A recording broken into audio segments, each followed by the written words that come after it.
saudara kekasih dalam Tuhan, selamat datang di ibadah Gereja Kristus Jawaban. Sebelum kita melanjutkan ibadah hari ini, mari kita perhatikan hal penting berikut. Saudara ingin terus mendapatkan informasi terupdate dari gereja? Saudara dapat mengikutinya dengan mendownload aplikasi di Play Store. Dan jangan lupa untuk memfollow Instagram gereja di @newgkj. Bagi saudara yang rindu untuk memberikan persembahan bagi gereja, saudara dapat mentransfer ke rekening yang baru berikut ini. Atau saudara juga dapat melalui aplikasi GoPay, Dana, OVO, M-Banking BCA, atau M-Banking lainnya dengan cara scan QR Code berikut ini. Bagi saudara yang ingin memberikan kas sosial, dapat mentransfer ke rekening berikut ini. Atau bagi saudara yang ingin memberikan persembahan persepuluhan, dapat mentransfer ke rekening berikut ini. Terima kasih atas persembahan dan perhatian saudara. Sekarang saatnya bagi kita untuk memuji, menyembah, dan meninggikan nama Tuhan. Selamat melanjutkan ibadah. Tuhan Yesus memberkati. Kita akan mengangkat tangan kita mengangkat suara kita mau memuji Tuhan. Sebab Yesus ialah penyelamat kita, ialah Yesus yang terbesar, ialah Yesus yang termulia. Haleluya.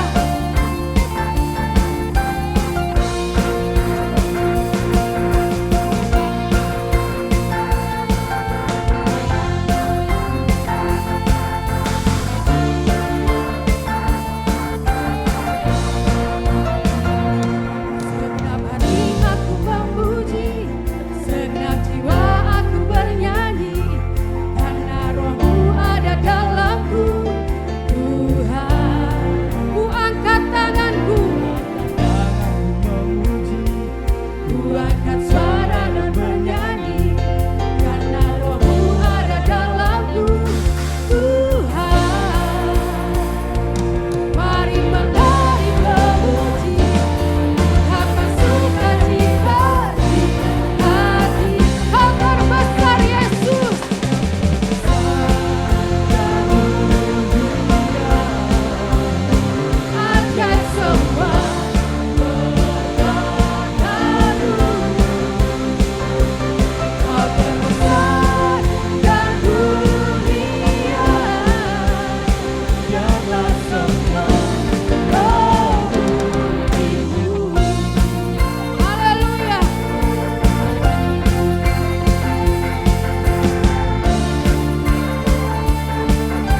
melanjutkan lagu pujian ini, mari kita akan berikan give samping kanan kiri kita dengan katakan Tuhan ajaib.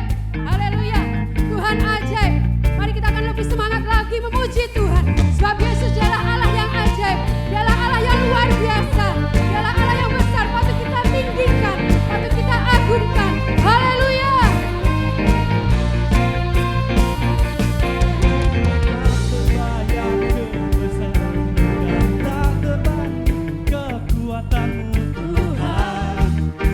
Pemegang bagiku segenap jiwa.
terlebih besar, Tuhanku terlebih besar. Tak pernah terlambat janji-Mu ya Tuhan, menolong hidup.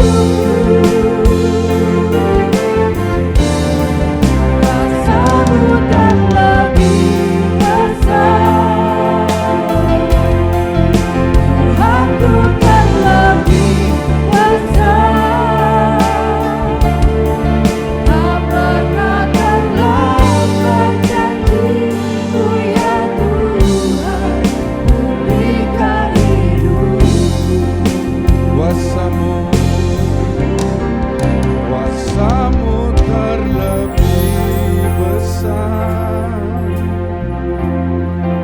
Tuhanku terlebih besar. Tak pernah terlambat janji-Mu ya Tuhan, menolong hidupku. Semua mengangkat kedua tangannya. Kuasamu terlebih besar, Tuhanku terlebih besar. Tak pernah terlambat janji-Mu ya, katakan tak pernah terlambat janji-Mu. Yang yakin dengan yakin katakan tak pernah terlambat. Pulihkan hidupku. Setiap tangan yang terangkat mereka mengakui Engkau terlebih besar dari segala sesuatu. Engkau terlebih besar dari hidup kami, dari apapun yang kami miliki. Dan di tangan-Mu kami serahkan hidup kami sepenuhnya. Kami percaya kalau kami menyerahkan hidup kami sepenuhnya dalam tangan Tuhan, terpelihara hidup kami sampai Kau datang menjemput kami. Terima kasih Bapa. Sebentar kami akan dengar sebagian kebenaran firman. Kami mempersiapkan setiap hati kami masing-masing sebagai tanah hati yang baik yang siap ditaburi benih firman Tuhan.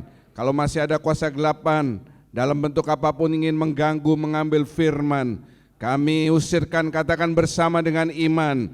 Dalam nama Tuhan Yesus, pergi dari hati kami, pergi dari ruangan ini. Roh Tuhan menguasai sepenuhnya. Terima kasih Bapa. Segala puji syukur kami naikkan dalam nama Tuhan Yesus. Semua orang masih Tuhan mari dengan amin. Shalom, bagaimana kabar saudara dalam minggu ini? Shalom yang di atas. Haleluya. Jika saudara dalam keadaan tubuh yang sehat, karena Bapa senantiasa memelihara hidup saudara, mari serukan amin dengan suara yang yakin. 2, 3, amin. Haleluya, puji nama Tuhan. Sekaligus saya ucapkan selamat mendengarkan buat yang mengikuti ibadah melalui tayangan YouTube. Saudara bisa mengetik GKJ Family, tekan subscribe, tekan videos, di sana ada semua rekaman ibadah online kami. Juga yang melihat melalui televisi First Media, kami siaran setiap hari Minggu pukul 7 dan 12 WIB di channel CIN 390 HD. Tuhan Yesus memberkati. Dalam minggu ini salah satu anggota kami mengalami sedikit musibah dalam hidupnya, yaitu salah satu ruangan yang dia biasa pakai untuk beristirahat dan untuk melakukan aktivitas di bagian yang lain terbakar, ya. Semuanya terbakar habis. Di sana juga ada kayu jati yang menyimpan sebagian buku-buku dan pakaiannya. Kayu jatinya itu terbakar habis, saudara, ya. Satu kamar terbakar habis, untungnya cepat pemadam kebakaran datang. Cuma ada satu benda yang tidak habis terbakar, itu dia. Haleluya. Sudah lihat ya? Jangan kita pernah main-main dengan yang namanya Alkitab, sebab itu bukan buku sembarang buku, ya. Semuanya terbakar habis, termasuk kayu jati, tapi Alkitab cuma gosong atasnya dan dalamnya tidak ada satupun yang terbakar habis. Itu yang luar biasa, ya. Puji nama Tuhan. Sebelum saya masuk dalam firman Tuhan, saya ingin memberikan sebuah kisah nyata. Lukisan termahal di dunia bukan lagi dengan judul Mona Lisa yang laku dengan harga 6 triliun rupiah di Balai Leang Sotheby's dan dibeli oleh seorang raja Arab. Tetapi lukisan termahal itu dipecahkan oleh yang sudah lihat di depan ini. Lukisan ini kecil, Mona Lisa agak besar, ya. Lukisan ini ukurannya 66 kali 45 cm. Judulnya adalah Salvatore Mundi. Sama pelukisnya. Yang melukis Mona Lisa itu Leonardo da Vinci. Ini juga dilukis oleh Leonardo da Vinci. Arti Salvatore Mundi ini adalah penyelamat dunia. Siapa yang dia maksudkan? Nabi Isa, Tuhan Yesus. Ya, satu tangan begini, kalau saudara perhatikan, tangan sebelah kiri itu seperti memegang bola dunia. Dan lukisan ini laku terjual seharga 450 juta US dollar atau hampir 6,5 triliun hanya untuk lukisan 66 kali 45 cm, sangat kecil sekali. Tetapi dia memecahkan rekor. Dan yang lebih luar biasa, yang membeli lukisan ini bukan kolektor dari Jepang, karena kalau lukisan-lukisan yang mahal itu orang-orang Jepang yang kaya senang untuk membeli, untuk investasi. Bukan juga orang-orang kaya di Amerika Serikat, bukan. Yang membeli lukisan Yesus ini, Salvatore Mundi ini adalah juga seorang raja dari Arab. Ya, dan kita melihat bahwa firman Tuhan itu semuanya pasti akan digenapi. Yang yakin katakan haleluya. Nantinya orang-orang yang di sana di Timur Tengah itu juga akan bertobat. Ya, dimulai dari mereka seperti ini. Tanpa mereka sadari, mereka membeli lukisan tentang Tuhan Yesus. Bicara soal penggenapan firman Tuhan, saya berkata kepada anak saya 2 hari yang lalu, ya, Dedi ini sangat makin yakin akan perkataan firman Tuhan. Begini ceritanya, saudara. Saya di kamar itu suka ngasih makan semut. Jadi kalau saya minum jus, ya, saya suka ambil sedikit, tak taruh di pinggir, di tempat semut suka datang. Dan betul, semut-semut datang. Saya tunjukin anak saya, lihat tuh semutnya banyak sekali.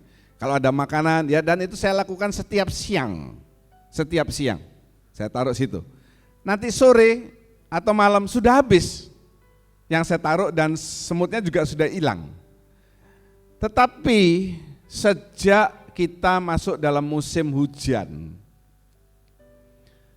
saya taruh makanan, taruh jus yang manis itu tidak ada satu semut pun yang keluar. Dan saya lalu ingat firman Tuhan mengatakan, belajar kepada semut. Mereka mengumpulkan makanan pada musim apa, saudara? Panas. Pada musim dingin mereka di mana? Mereka sembunyi di liang-liang mereka. Kenapa? Kan hujan, air. Mereka kan kena air saja mati sudah. Jadi firman Tuhan itu begitu luar biasa. Makanya kalau saudara tidak setiap hari membaca firman Tuhan, tidak membaca Alkitab, saya tidak tahu harus bicara seperti apa lagi. Sebab kita akan melanjutkan dalam periode ini khotbah tentang perubahan tubuh, di mana Roma 8 ayat 5-7 mengatakan mereka yang hidup menurut daging memikirkan hal-hal yang dari daging. Mereka yang hidup menurut roh memikirkan hal-hal yang dari roh. Orang yang terus berfokus kepada tubuh jasmaninya, ya, terus memikirkan tubuh jasmaninya, dikatakan ayat yang ke-6, ujungnya adalah binasa atau maut. Tetapi kalau saudara fokus sekarang kepada tubuh rohani, maka saudara akan mengalami yang namanya hidup, bukan hanya hidup di dunia ini, tetapi hidup yang kekal dan juga memiliki damai sejahtera. Jadi firman Tuhan ini bicara soal kita harus mulai berpindah. Bukan saudara punya tubuh yang lain, tetapi fokusnya saudara geser. Paradigm shift, saudara menggeser paradigma saudara. Tidak terus menerus fokus kepada tubuh jasmani. Sebab semua orang, dikatakan firman Tuhan, pasti akan mati. Itu akhir daripada tubuh jasmani. Bagaimana dengan tubuh rohani saudara? Karena kita lahir, semuanya lahir alami. Lalu yang rohani ini mengikuti. Puji nama Tuhan. Dalam periode ini saya akan masuk dalam subtema pikiran ke seberang. Mari kita katakan bersama, 2, 3. Ya, lebih keras lagi, 2, 3. Pikiran ke seberang.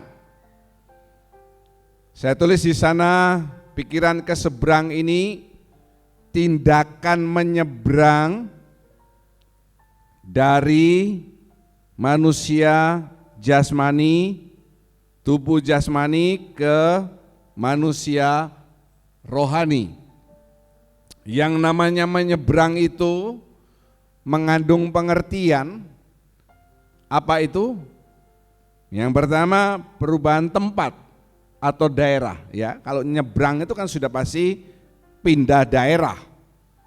Yang kedua, pindah kondisi. Nanti akan saya jelaskan dengan contoh lebih dalam. Yang pasti saudara harus ingat, kalau menyeberang itu ada perubahan tempat atau daerah dan perubahan kondisi. Ingat baik-baik ini. Jadi kalau dalam hidup ini kerohanian saudara seperti itu terus, namanya saudara tidak menyeberang. Ya. Kalau terus seperti itu namanya tidak menyeberang. Terus seperti itu tuh apa? Iya. Mungkin saudara setiap minggu beribadah. Iya. Mungkin setiap hari saudara membaca Alkitab. Itu sudah saudara lakukan 5-10 tahun yang lalu. Tetapi tidak ada perubahan yang lebih lagi. Itu namanya saudara belum menyeberang. Lah, tindakan yang lebih lagi ini saudara mesti cari sendiri. Cari tahu. Bukan hanya kita ke gereja secara rutin, bukan hanya membaca Alkitab secara rutin lalu saudara puas diri menjadi orang Kristen. Saya ulangi, bukan hanya saudara rajin rutin ke gereja. Jadi kalau saudara yang tidak rajin ke gereja, kalau sibuk ada urusan gak ke gereja, kalau dihambat oleh pekerjaan saudara tidak ke gereja, ya saudara belum masuk kategori ini. Kalau saudara sudah rutin baca Alkitab setiap hari, tetapi saudara orang-orang yang belum rutin baca, ya saudara belum masuk kategori ini. Ini kategori yang paling dasar untuk orang Kristen, saudara. Membaca Alkitab dan beribadah ini dasar. Kita sekarang masih menyeberang, mencari yang lebih lagi dalam hidup ini untuk urusan rohani. Saya tidak bicara saudara mesti semua jadi pendeta. Untuk itu, sebelumnya saudara sebelum menyeberang ini perlu adaptasi.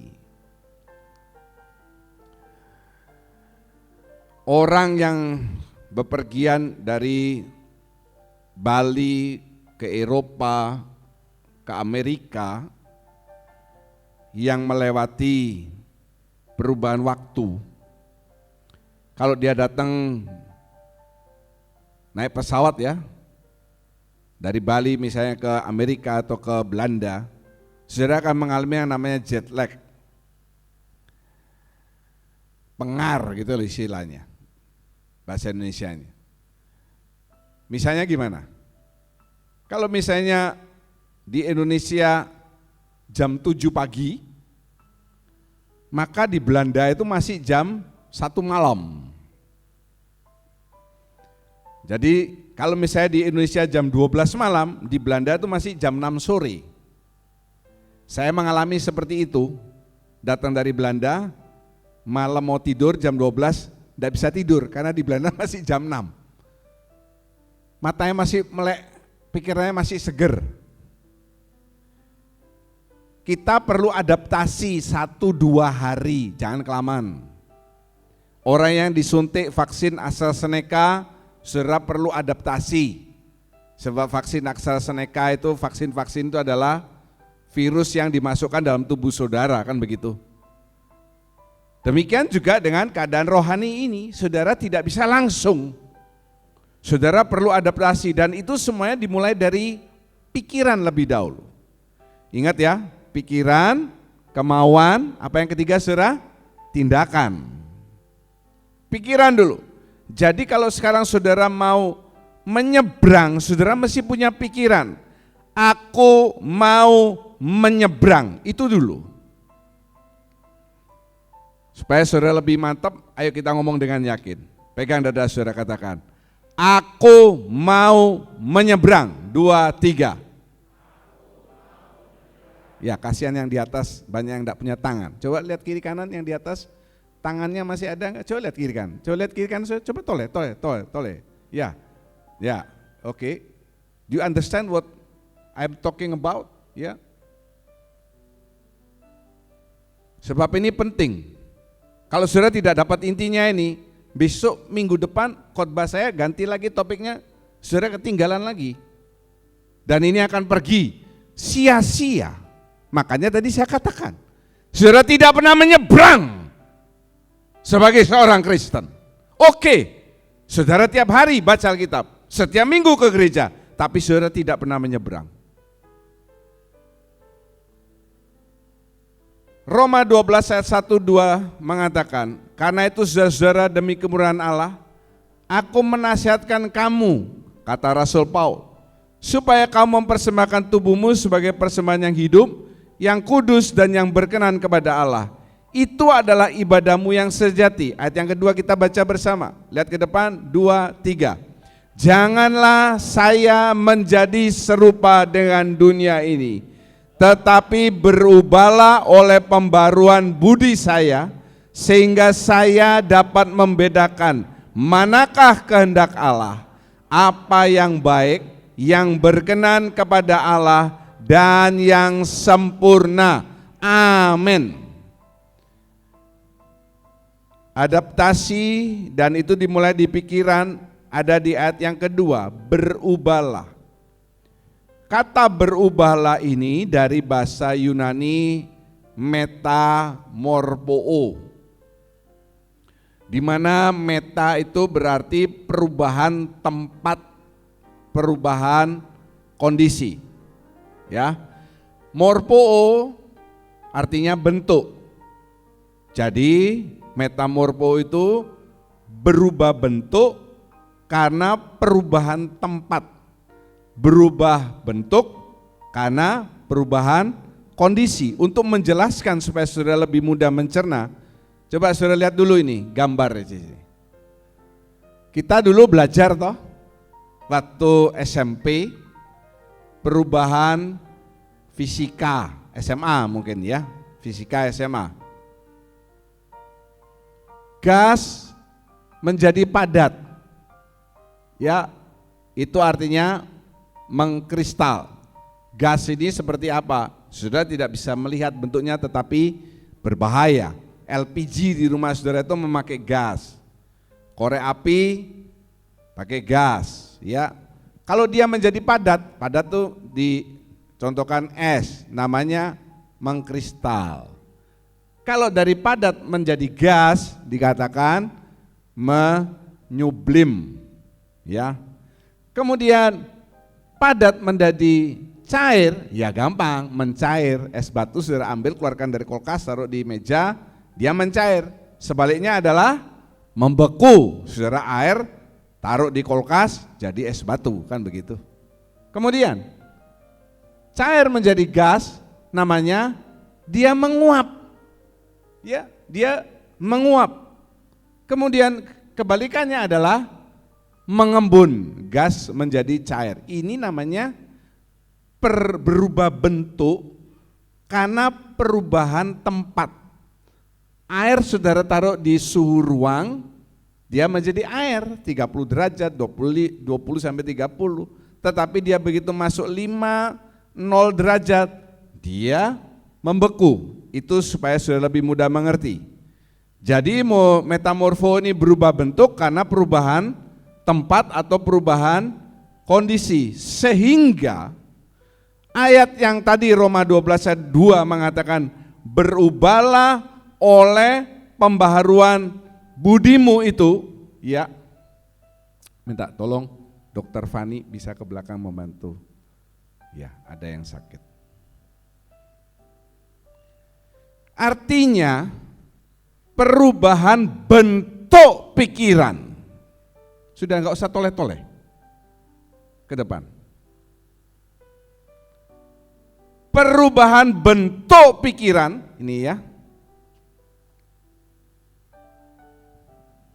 Jangan menjadi serupa, tetapi berubah oleh pembaruan budimu.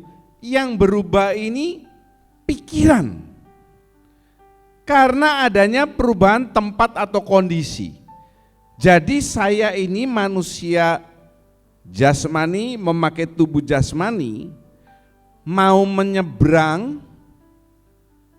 menjadi tubuh rohani, bukan tubuhnya berbeda. Ingat baik-baik. Dulu waktu manusia jasmani, saya bulunya lebat, kumisan, ya. Begitu jadi manusia rohani, bulu saya hilang, gundul. Bukan begitu. Waktu dulu saya manusia jasmani, tubuh jasmani, jelek. Begitu jadi tubuh rohani, jadi ganteng. Bukan. Yang berubah ini adalah pikiran. Katakan bersama, pikiran.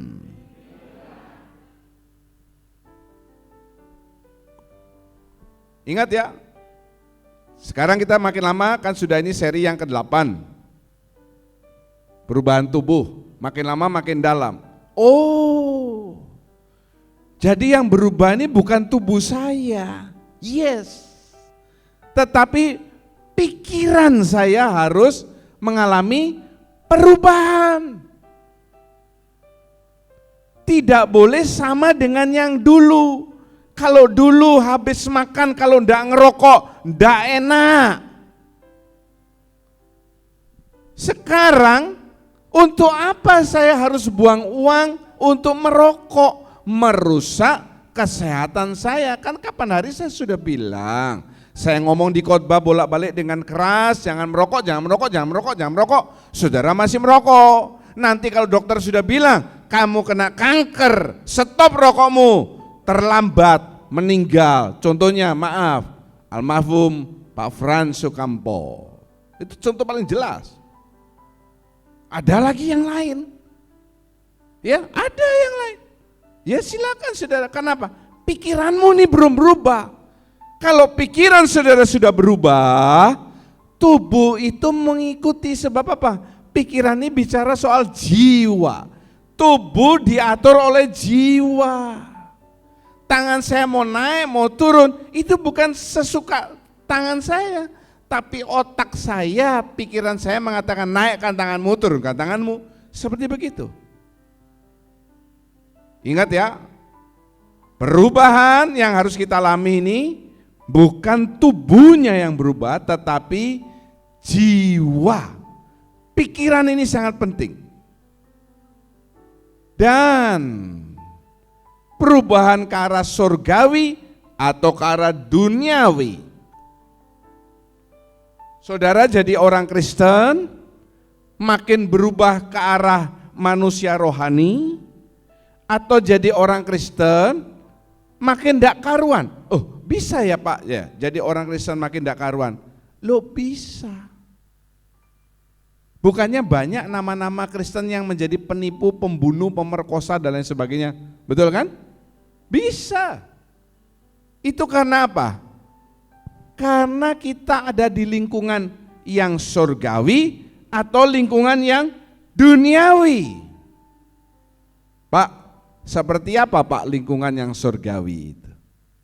Saya boleh katakan, setiap karsel-karsel di gereja ini itu harus menjadi lingkungan kecil surgawi. Amin? Ya.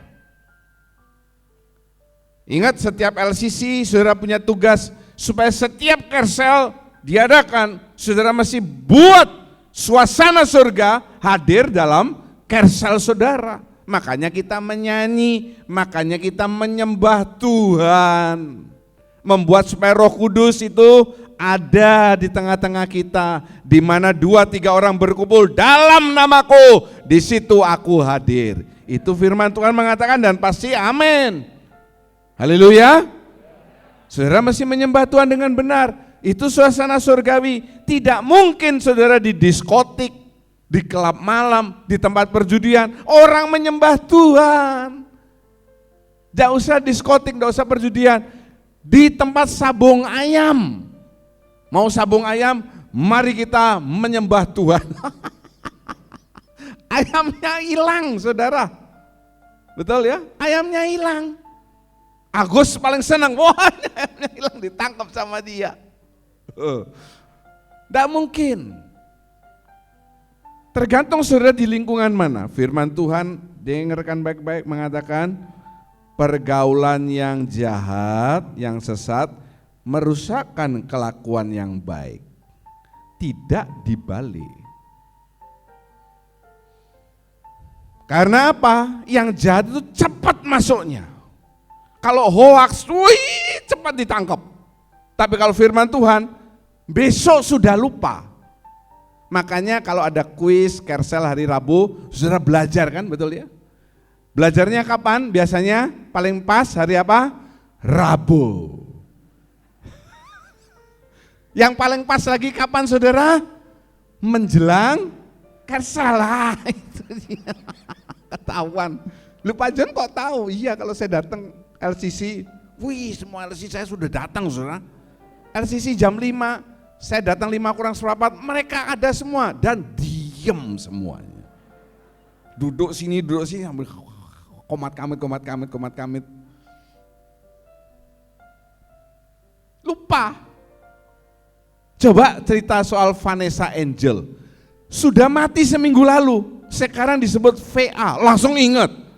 VA itu siapa saudara? Vanessa Angel, lo langsung ingat. Berita-berita yang begitu cepat masuknya. Lingkungan duniawi ini gampang. Begitu saudara keluar dari rumah Tuhan ini, itulah lingkungan duniawi. Sangat berbahaya. Lingkungan pekerjaan saudara, lingkungan kuliah, sekolah saudara, itu lingkungan duniawi. Yang bisa menyeret dan menjatuhkan saudara. Saudara kumpul di Kersel kan seminggu sekali, kumpul di gereja seminggu sekali. Lebih banyak saudara ada di lingkungan duniawi. Ini yang harus saudara jaga dari hidup saudara ini. Karena itu saya tulis baik-baik. Ayo kita baca ini. Kita baca dulu. Perhatikan, 2, 3. Perhatikan, setiap teman bergaul saya memiliki roh tertentu yang meliputi dirinya, rohnya, dan malaikat pengawalnya. Ya, saudara perhatikan. Teman bergaul saudara ini punya roh tertentu.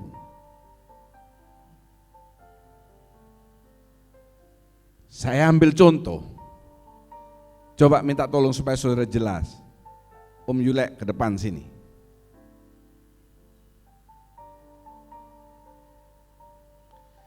Ini teman bergaul saya. Sekali masuk TV. Ya, ini teman bergaul saya. Lambat atau cepat?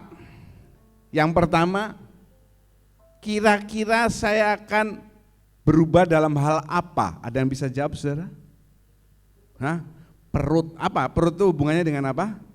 Suka makan, betul. Ya, saya kan lama-lama senang makan. Sebaliknya, Yeriko, sini.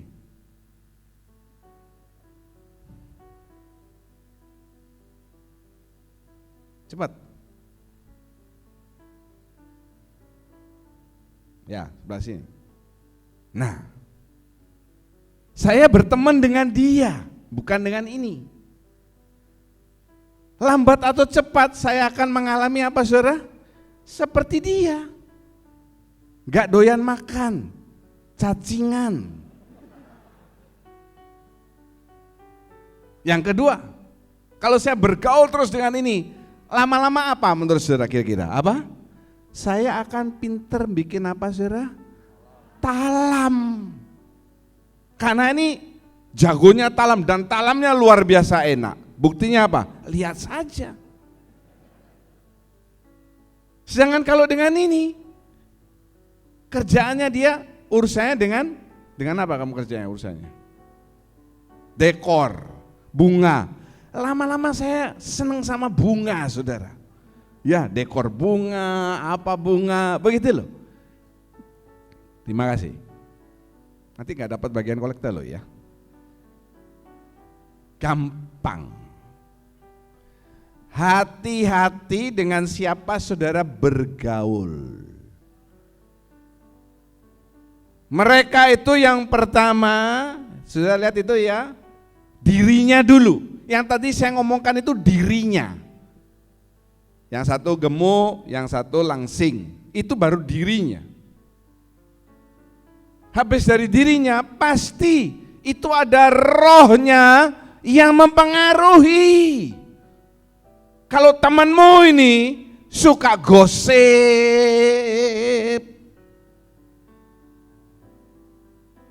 lambat atau cepat saudara pasti termakan gosipnya. Dengar itu baik-baik. Itu rohnya.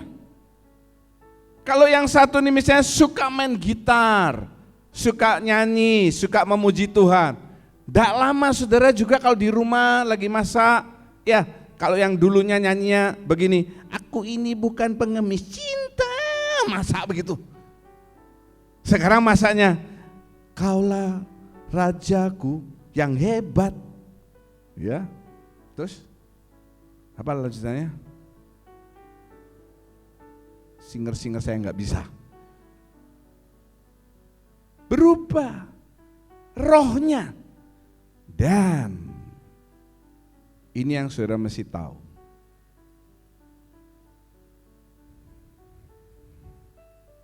Orang yang rohnya baik, yang awal itu malaikat yang baik. Jangan lupa malaikat itu ada dua jenis. Kenapa? Lucifer itu adalah dulunya apa? Malaikat. Dia jatuh membawa konco-konconya. Siapa konco-konconya? Bukan tikus, anjing, kucing, malaikat. Ada malaikat yang baik, ada malaikat yang jahat. Tidak mungkin orang yang suka gosip, suka judi, suka kepelacuran, suka mabuk, suka minum, itu dijaga oleh malaikat yang baik. Tidak mungkin. Malaikatnya ganti malaikat gelap. Yang tadi malaikat terang, ganti malaikat gelap. Kalau saudara suka bergaul dengan orang-orang seperti itu, maka malaikatmu juga ganti.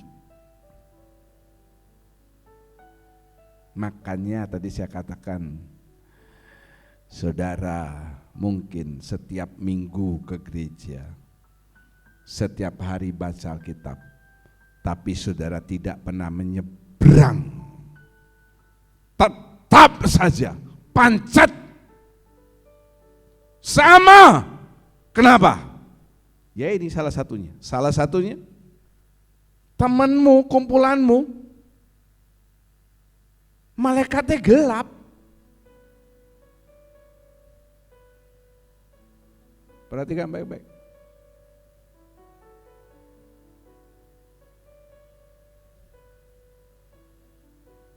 Saudara hati-hati pasang status.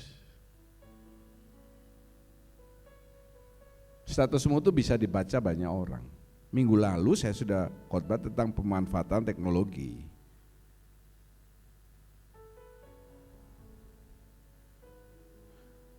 Kalau saudara bergaul dengan Allah, artinya bergaul dengan Allah itu dengan orang-orang yang benar. Rohmu ini terpelihara. Gereja seminggu sekali ini terbuka lebar, banyak orang. Kadang saya nggak tahu siapa yang duduk di atas. Waktu pulang saya tidak tahu. Saya kadang tanya LCC sore, Minggu sore, itu datang nggak? Itu datang nggak? Itu datang nggak? Karena saya nggak lihat saudara. Tetapi di Kersel saudara ini kumpul dalam skala yang lebih kecil. 8, 10, 12 orang. Itu saudara bergaul, kalau tadi saya katakan saudara menyembah Tuhan, memuji Tuhan, roh Tuhan ada. Itu lingkungan yang benar, saudara bergaul dengan orang yang benar. Rohmu ini terpelihara. At least seminggu 2 kali saudara menyembah Tuhan. Kok 2 kali Pak? Iya, Minggu dan Kersel. Sementara kita jam doa kan belum saya buka. Roh saudara terpelihara. Saya selalu pelan pasti. Gak usah cepat-cepat ngawur, cepat-cepat jatuh. Pelan tapi pasti. Pikiran saudara ini nanti beralih. Dari yang mikirnya tadi ngerokok, gosip. Jadi kalau teman Kersel mau nih suka gosip, LCC di sini punya tugas loh ya. Bukan juga ikut gosip.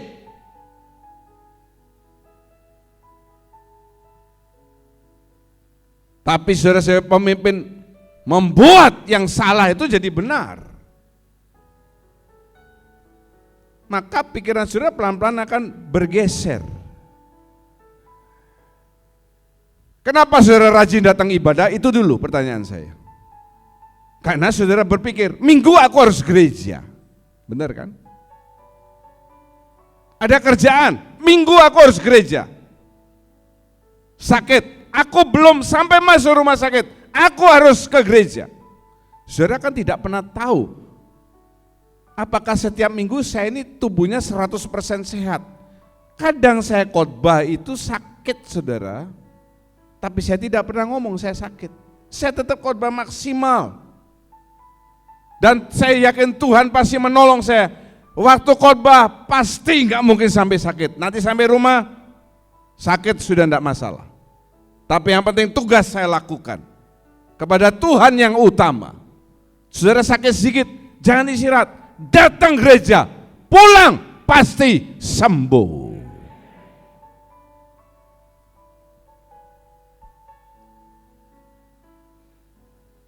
Tiap Jumat saya suruh gerbang gereja ini dibuka. Kenapa? Yang parkir masjid itu makin lama makin banyak.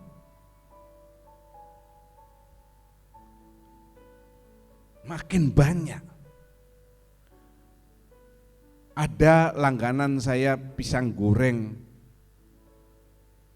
Kalau dia belum selesai Jumatan masih tutup. Kapan hari saya ke Surabaya dengan Pak Fendi, Bu Nini, Bu Mevi. Masih ingat kita mau diajak makan di bebek apa itu? Ya, Bebek Binjai. Tutup. Karena apa? Jumatan. Itu tempat makan ramai banget. Tutup. Betul ya Bu Nini ya? Dia tutup loh saudara, dia tidak bingung uang, dia tutup. Dia mementingkan Allahnya. Allahnya memberkati enggak? Memberkati. Iblis itu yang penguasa dunia loh sekarang. Buktinya Tuhan kan ditawarkan, sembahlah aku seluruh harta dunia ini, kemewahan dunia aku kasihkan kepada kamu. Loh, berarti kan dikuasanya si iblis. Tapi mereka mau tutup loh. Coba orang Kristen. Dulu saya punya anggota, rame jualannya di pasar loh, rame. Dari rumahnya cuma dari tanah, bisa jadi keramik, ada TV, ada motor, ada kulkas, wah meningkat. Tergiur oleh uang, minggu dia buka. Saya nasihati, saya masih ingat, tutupan. Oh kalau minggu tuh rame Pak John. Saya kan bisa ibadah sore, ya sudah saya tutup mulut. Ya betul juga, pagi dia buka, sore datang. Enggak datang sorenya, saya tanya. Saya datangi ke pasar. Waktu itu rumah saya masih di sini, kan dekat pasar Sanglah. Kok enggak datang? Ketiduran Pak. Karena apa saudara? Jualan kan apa? Capek, ketiduran. Ya sudah. Bolak-balik ketiduran, alasannya ketiduran. Saya ingat betul. Tidak sampai 3 bulan. Yang ruame itu bisa habis. Ya. Yang sekarang bapaknya sudah meninggal. Meninggalnya apa? Main dukun. Yang ibunya Bu Dukun.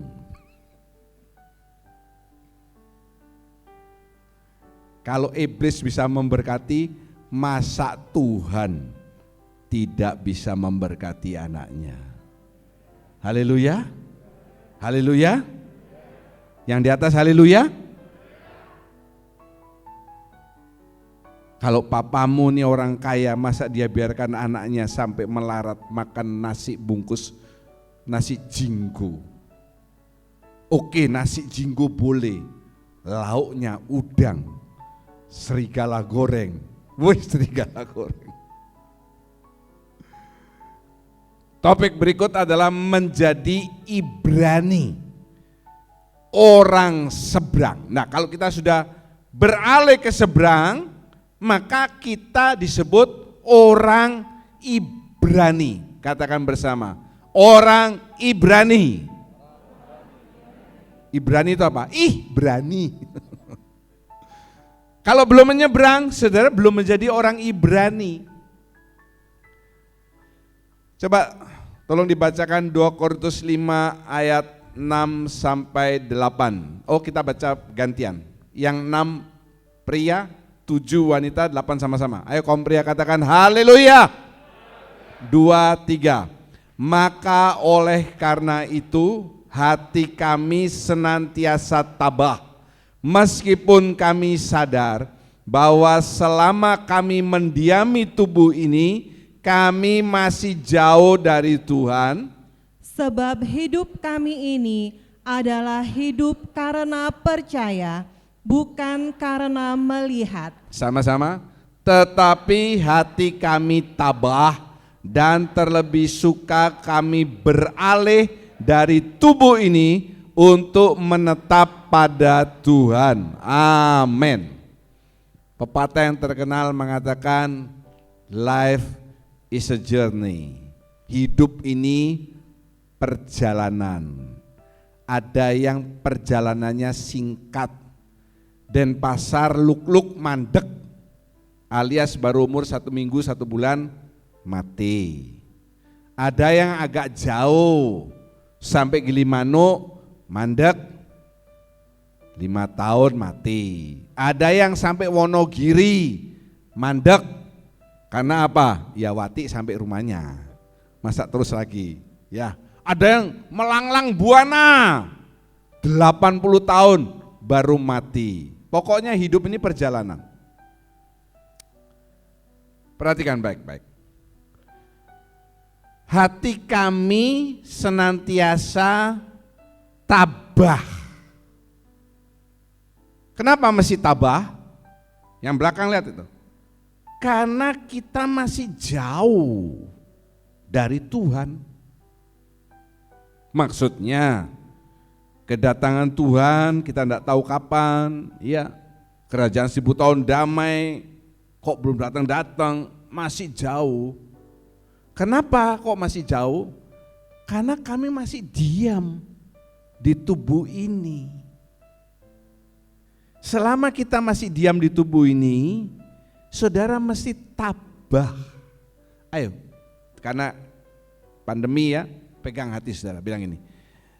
Saya mesti tabah. 2, 3. Lagi ngomong. Tabahoy. Tabah. Ya saudara mesti tabah. Kalau enggak ada makanan, tabah. Benar. Uang tinggal sedikit, mesti apa? Tabah.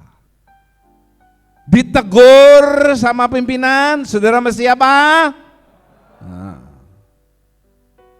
Ditegur sama Pak John, saudara mesti apa? Mosok. Ditegur sama Pak John, saya mesti apa? Pindah gereja. Opone tabah. Dimarahin orang tua, tabah. Dimarahin anak, tabah. Karena anaknya ngasih duit tiap bulan.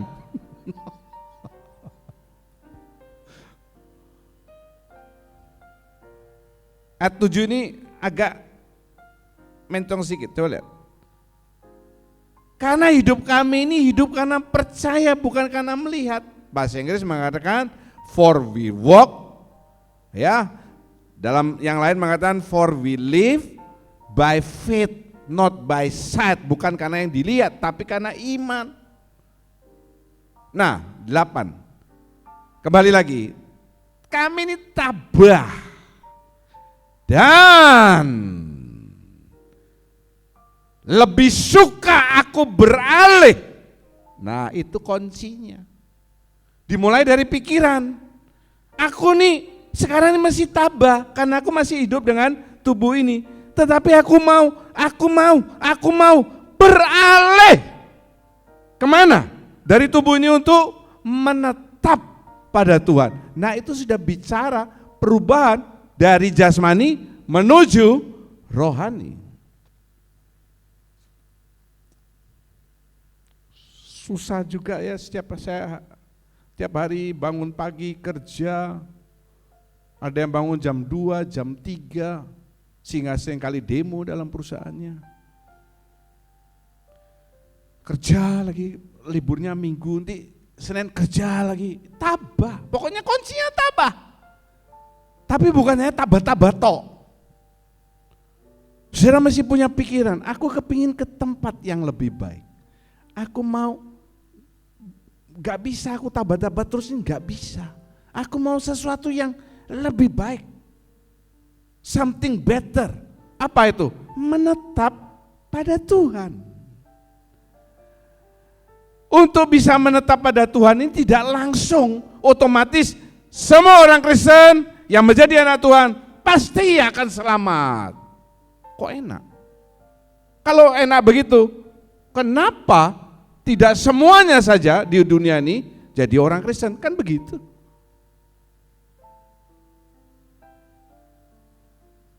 Tujuan perjalanan iman saudara sesuai 2 Korintus 5 ayat yang ke-7. We walk, kalau saudara jalan ini kan ada tujuannya toh. Saya kalau jalan pagi ke lapangan, ada tujuannya, sampai di lapangannya berhenti. Masa saya jalan terus? Kalau jalan terus namanya orang stres. Sinting, jalan tidak ada tujuannya. Ada tujuannya. Tujuan perjalanan imanmu itu adalah, tadi kan sudah dibilang ayat yang ke-8, menetap dengan Tuhan. Kalau saudara mau seperti itu, maka saudara harus ikut jejaknya Abraham. Kenapa? Karena Abraham dikatakan bapak orang percaya, bapak orang beriman. Saudara ini bukan keturunan Adam, keturunan Abraham. Waktu saya sekolah minggu saya pernah mengajar itu. Waktu saya dulu masih jadi guru sekolah minggu. Dan itu jadi kontroversi. Loh, saya bisa memberikan penjelasan yang jelas. Roma 4 ayat 12 mengatakan, tetapi juga mengikuti jejak iman Abraham. Ada ayatnya jelas. Jejak iman Abraham. Abraham bapak orang beriman. Saudara harus ikut jejak bapakmu. Iman Abraham. Sebelah rumah saya itu, dulu dia menjadi wakil dekan 3 Fakultas Kedokteran, tetangga saya. Ya, teman baik. Lalu dia stop karena rektornya ganti, dekannya ganti, dia berhenti. Dia sekarang menjadi direktur Rumah Sakit Universitas Udayana di Jimbaran. Saya menjalin hubungan yang baik. Waktu dia terpilih, saya kasih dia, saya belikan sesuatu. Dia bilang, ngapain kok repot-repot Pak John? Ah sudahlah. Kenapa? Saya bukan berpikir untuk saya punya jemaat sekian ratus.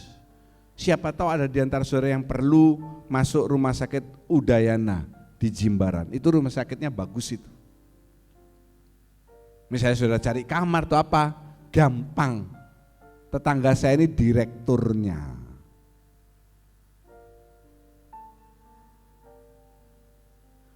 Anaknya 3.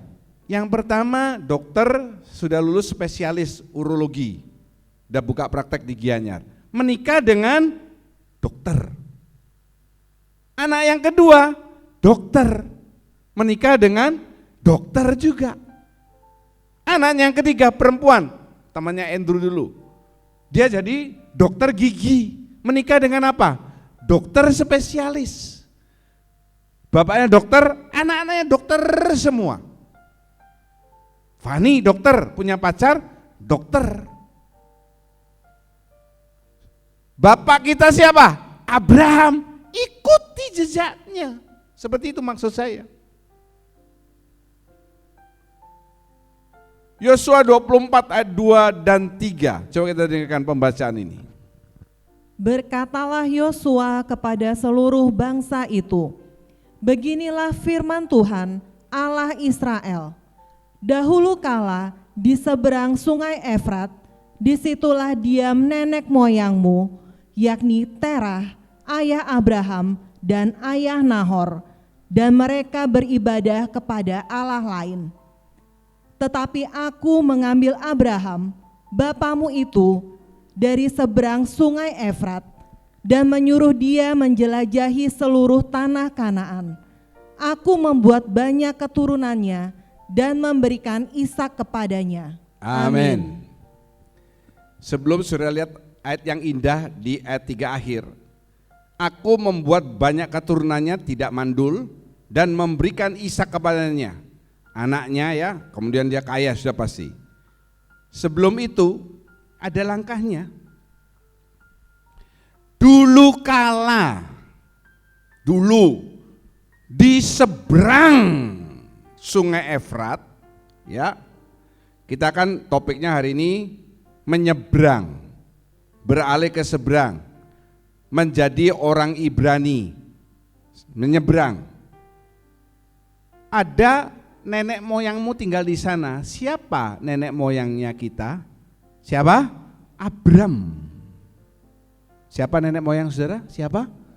Jangan bilang Adam, Abraham. Ya. Bahasa Inggris mengatakan your fathers, karena ini bicara soal Terah, Abraham, ya, dwelt on the other side of the flood in old time. Lihat kata flood itu dulu. Kemudian di ayat 3 mengatakan, aku mengambil Abraham. Dari mana? Dari seberang. Bahasa Inggris mengatakan from the other side of the flood. Flood, enggak tahu. Flood itu adalah es krim flood. From the other side of the flood. Di atas mengatakan your fathers dwelt on the other side of the flood in old time. Lihat itu, ingat ya. Nah, Kata di seberang ini dari bahasa Inggris on the other side. Bahasa Ibraninya eber, dari kata abar yang berarti menyeberang. To cross over. Artinya terjadi transisi, terjadi perubahan. Sungai Efrat, bahasa Inggris mengatakan, lihat ya, tidak ada keluar kata Efrat dalam bahasa Inggris. Coba lihat. Your fathers dwelt on the other side of the flood in old time. Tidak ada kata Efrat. Efrat River, enggak ada. Dikatakan the flood. Ini juga from the other side of the flood. Dari kata Ibrani nahar artinya aliran. Apa artinya? Menghanyutkan. Sebelum saya bicara soal Sungai Efrat ini, terjadi transisi atau perubahan. Tadi saya akan mengatakan,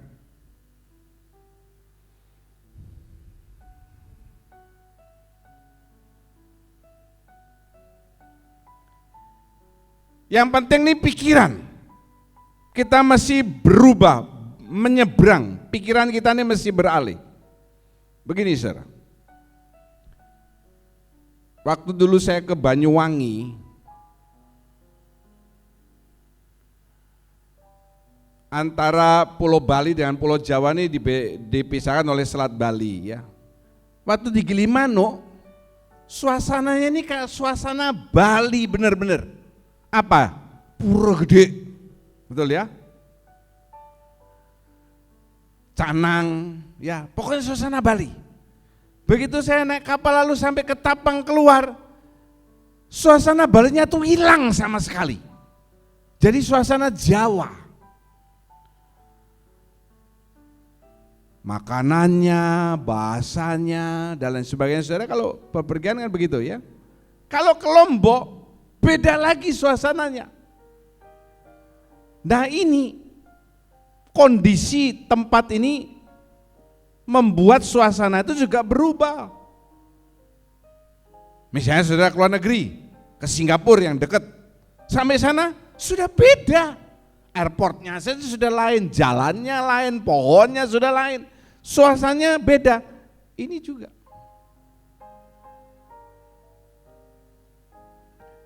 Kalau saudara menyeberang menjadi orang Ibrani, suasananya beda. Jadi bikin suasana di Kersel itu jangan sama dengan suasana orang dunia kumpul-kumpul. Apa itu orang dunia kumpul-kumpul? Orang dunia kumpul-kumpul gosip, apa-apa, ada makan, ada minum. Jangan setiap kali di Kersel saudara selalu harus ada makanan. Saya sudah larang loh ya. Kalau ada yang ulang tahun boleh. Kalau enggak, air saja enggak apa-apa. Tidak harus ada makanan. Nanti sama seperti orang dunia, kumpul-kumpul, ada makan. Nanti kalau saudara Kersel saudara sudah mulai ada makan, lalu ngomong-ngomong, gosip, ngawur. Tinggal dikasih apa? Kartu remi, kartu domino, rokok, kuaci, sama dengan kelompoknya orang dunia. Harus terjadi transisi. Abraham ini bapak orang beriman, disebut juga orang Ibrani. Kok saya bisa ngomong gitu? Jelas ayatnya mengatakan, tolong dibacakan Kejadian 14 ayat 13. Kemudian datanglah seorang pelarian dan menceritakan hal ini kepada Abraham. Orang Ibrani itu, ya, nanti saya bisa baca lanjutnya di Alkitab. Saya hanya ambil di Alkitab ditulis Abram orang Ibrani. Bapak kita Abram, bukan Adam. Kita ini keturunan Abraham, bukan keturunan Adam. Itu orang beriman. Jadi orang beriman yang dibenarkan, saudara harus menjadi orang Ibrani secara rohani. Maka tadi saya sudah mengatakan saya orang Ibrani. Saya bacakan Roma 2, 28, 29 mengatakan, Lihat ini, yang disebut Yahudi bukanlah orang yang lahiriah Yahudi. Dan yang disebut sunat bukanlah sunat yang dilangsungkan secara lahiriah. Saya ulangi, yang disebut Yahudi bukanlah orang yang lahiriah Yahudi. Kita bisa enggak disebut orang Yahudi? Wait. Loh, kita kan enggak disunat Pak misalnya. Wait. Kalau orang Yahudi itu harus disunat kan pada hari yang ke-8. Tetapi orang Yahudi sejati, nah, perhatikan, satu, tidak nampak keyahudiannya. Tidak ada satupun dari kita pria yang pakai koplo di sini kan? Bukan karena saudara bukan orang Yahudi, tidak nampak keyahudiannya, dan sunat itu sunat di dalam hati. Secara rohani, saya dulu pernah menjelaskan tentang sunat ini dengan jelas. Bukan sunat harus disunat, ya kalau secara kedokteran mungkin sunat bagus, tetapi tidak wajib juga setiap bayi saudara orang Kristen harus disunat. Kalau orang Yahudi harus, tapi saudara tidak.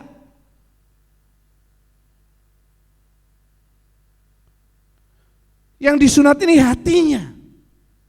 Apa itu? Ya ini kan khotbah sini repot. Ingat aja, pokoknya kalau saudara orang Ibrani rohani, tidak harus sunat tapi sunat hati. Tidak nampak keyahudian saudara. Pengertiannya begini kesimpulannya. Saya harus menjadi orang Ibrani rohani yang pertama menyeberang dari duniawi menjadi surgawi. Itu pertama yang saya sudah jelaskan di depan. Kemudian yang berikut, tidak ikut arus dunia. Apa yang menghanyutkan kita? Arus dunia.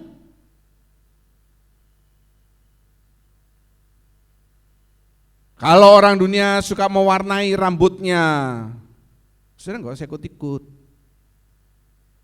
Kalau misalnya sudah berumur, banyak ubannya, malu kelihatan ubannya, saudara mau cat dengan warna coklat tua, ya it's okay. Tapi enggak cocok kalau saudara dicat warna pirang. Saudara lahirnya rambutnya hitam kok jadinya pirang. Itu arus. Orang dunia begini kita ikut-ikutan. Itu arus. Apa itu? Arus duniawi. Kenikmatan dunia. Apa itu arus? Ikut ajaran zaman baru. Saya tidak bilang ajaran yang sesat. Kalau saudara sudah dengar firman, dididik dengan baik di gereja ini, untuk apa kamu mesti jajan-jajan di luar?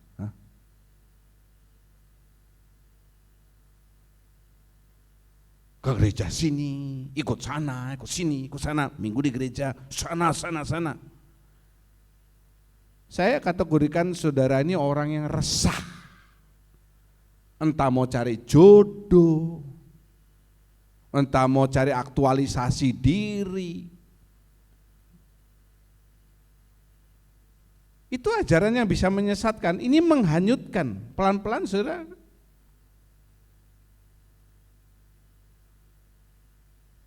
Orang hanyut itu tidak sadar saudara. Tidak ada orang dengan sengaja mau hanyut, tidak ada. Orang Ibrani rohani itu artinya menyeberang dari duniawi menjadi surgawi. Ayo kita baca bersama. 2, 3. Saya harus menjadi orang Ibrani rohani, lebih keras, yang menyeberang dari duniawi menuju surgawi dengan tidak ikut arus dunia yang menghanyutkan berupa kenikmatan dunia dan ikut ajaran zaman baru. Itu sudah jelas ya. Kesimpulannya, saya harus menjadi orang Ibrani rohani. Apa artinya? Yang pertama, nyebrang dari dunia menuju surgawi. Bagaimana itu menyeberang? Tidak ikut arus dunia. Arus dunia ini menghanyutkan. Apa itu arus dunia yang menghanyutkan? Kenikmatan dunia dan ajaran zaman baru. Hati-hati saudara, di luar itu banyak ajaran New Age Movement dan itu sudah masuk di doktrin-doktrin gereja-gereja. Ya, ajaran hyper grace dan yang lain itu sudah termasuk dalam ajaran New Age Movement. Apa itu New Age Movement, Pak? Anda ketinggalan jauh. Itu sudah saya khotbahkan dengan jelas. Mari kita berdiri bersama.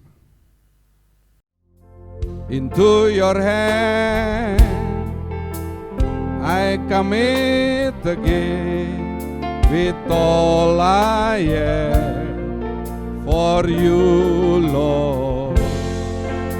You hold my world in the palm of your hand, and I am yours forever.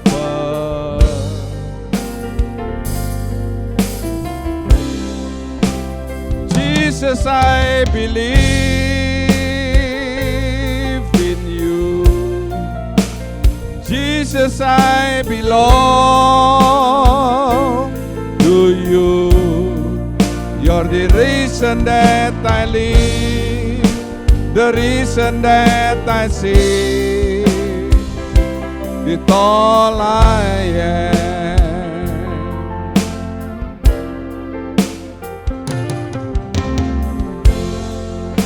I walk with you wherever you go, through tears and joy.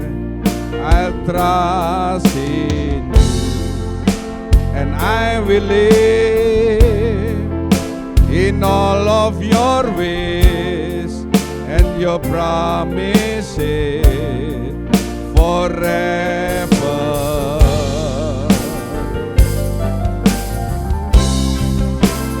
Jesus, I believe in you. Jesus, I belong to you. You're the reason that I live, the reason that I sing, with all I am.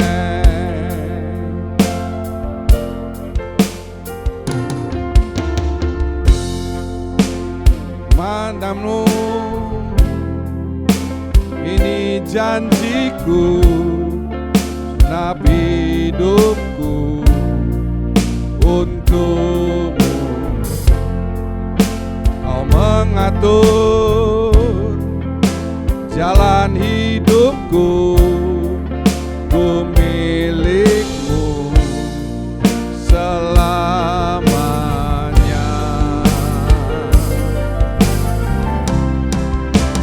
Yesus, aku percaya.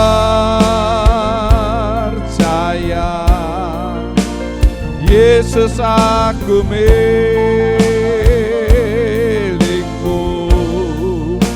Ku hidup karenamu dan hanya untukmu selamanya.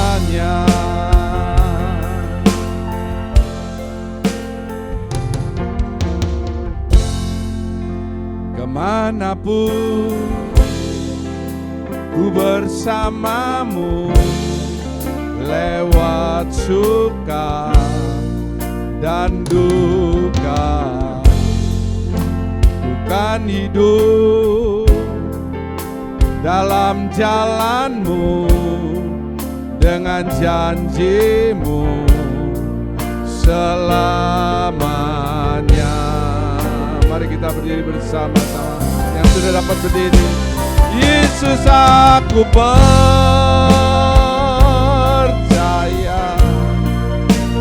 Yesus, aku milikmu.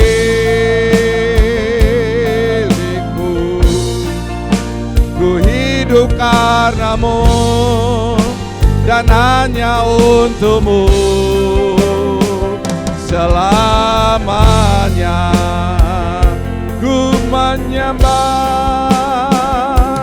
ku menyembahmu,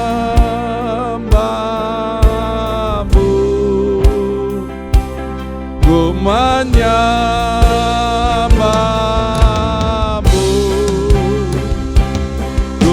menyembah, ku menyembah, ku menyembah, ku menyembah, ku menyembah. Tol di lampunya. Ku menyembah, ku menyembah, ku menyembah, ku menyembah, ku menyembah.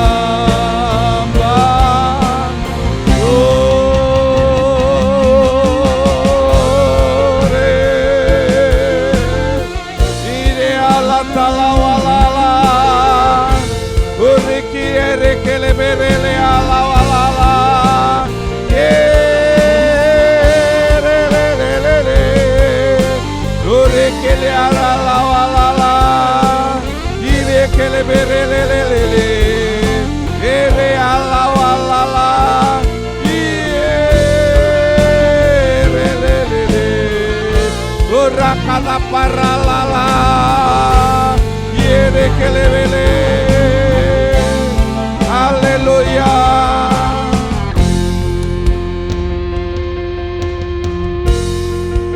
Hati saya mengatakan lebih baik saudara tidak pakai tubuh dan darah Tuhan sekarang, karena saudara tidak menyembah Tuhan dengan rohmu. Banyak di antara saudara, 30% hanya yang menyembah Tuhan dengan hatinya. Saya tidak akan suruh saudara pakai dan tubuh dan darah Tuhan kalau saudara tidak bawa rohmu kepada Tuhan. Sebab roti dan anggur itu akan menjadi sia-sia dalam hidupmu. Ucapkan syukur dulu kepada Tuhan. Ayo ngomong ucapan syukur. Biasakan diri bilang terima kasih Tuhan. Biasakan menjadi orang yang tahu mengucap syukur. Terima kasih aku boleh hidup sampai saat ini.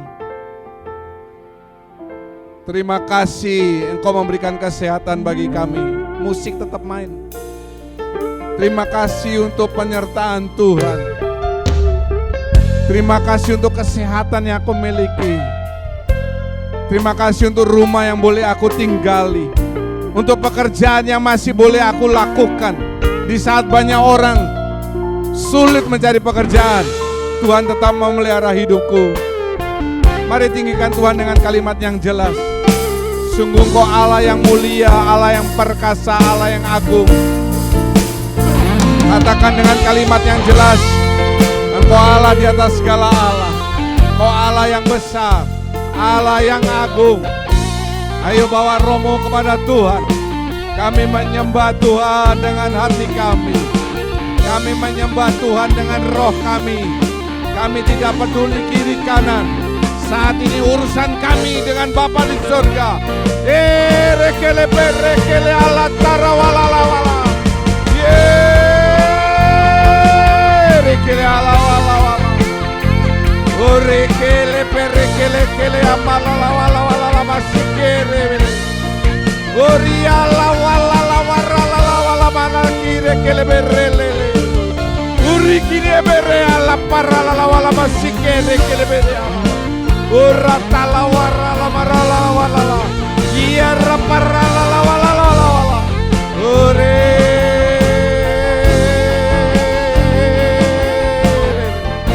Iya rala wala wala. Haleluya, haleluya, haleluya. Terima kasih Tuhan, terima kasih.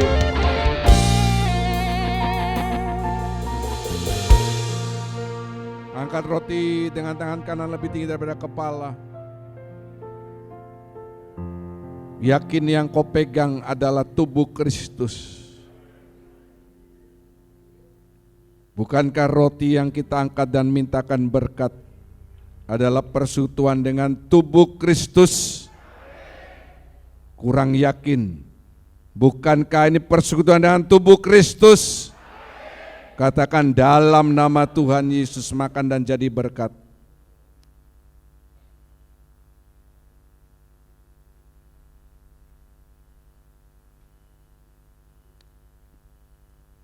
Angkat cawan, tangan kanan lebih tinggi daripada kepala. Ambil setiap tetesan darah Kristus. Darah itu menyelamatkan hidupmu, menolong kehidupanmu. Bukankah cawan berisi anggur yang kita angkat dan mintakan berkat adalah persucian dengan darah Kristus? Amin. Dalam nama Tuhan Yesus Kristus, minum dan jadi berkat.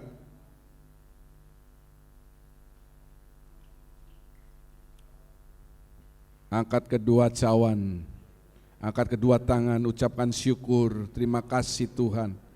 Sungguh Engkau Allah yang besar, Allah yang mulia, Allah yang perkasa. Terima kasih untuk kasih-Mu, penyertaan-Mu, perlindungan-Mu. Terima kasih Tuhan. Dalam nama Tuhan Yesus kami berdoa dan mengucap syukur. Semua orang percaya mengakhiri dengan amin. Kami menengadahkan kedua tangan, mengangkat wajah, mengatakan amin untuk setiap pernyataan firman Tuhan yang kami yakini kebenarannya. Kami percaya saat ini tingkap-tingkap surga terbuka. Engkau sedang memandang kami dengan wajah kasih-Mu untuk mencurahkan berkat-berkat yang kami butuhkan dalam setiap aspek kehidupan kami. Berkati setiap persembahan yang sudah diberikan, setiap pelayan kemah suci hari ini Tuhan memberkati hidup mereka. Setiap tangan memberikan persembahan kudus sebagai tanda ketaatan mereka dan tanda mereka membuat perjanjian garam dengan Engkau. Sebaliknya firman Tuhan mengatakan penyertaan Tuhan ada dalam hidupmu dan berkat-berkat Tuhan direalisasikan dalam kehidupanmu. Terima kasih Bapa. Bersama-sama kami mendukung dalam doa anakmu Tabita Neti yang ada di rumah sakit. Kami yakin tidak terjadi sesuatu dengan bayi yang dalam kandungannya, karena tangan Tuhan menolong dan menjamah. Tuhan juga pulihkan kesehatan anakmu Simeon Berce, supaya makin hari dia boleh ada semangat untuk sehat kembali seperti sedia kala. Terima kasih, kami percaya yang datang sehat pulang dalam keadaan tubuh yang lebih sehat lagi, karena jiwa dan roh kami dipuaskan dengan firman Tuhan. Yang sakit Tuhan jamah, yang berkekurangan Tuhan memberkati, yang dalam kesusahan Tuhan tolong. Terima kasih pada akhirnya saudara yang kekasih, Tuhan memberkati engkau, Tuhan melindungi engkau, Tuhan menyinari engkau dengan wajahnya, Tuhan memberi engkau kasih karunia. Tuhan sedang menghadapkan wajah kepadamu untuk mencurahkan damai sejahtera. Segala puji dan syukur kami naikkan dalam namanya Tuhan Yesus Kristus. Kami berdoa dan mengucap syukur. Haleluya. Kiranya Engkau memberkati aku berlimpah-limpah dan memperluas daerahku.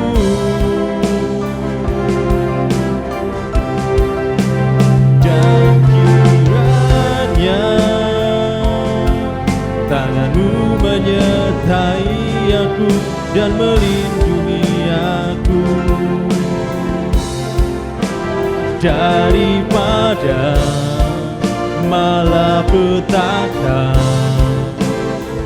sehingga kesakitan tidak menimpa aku.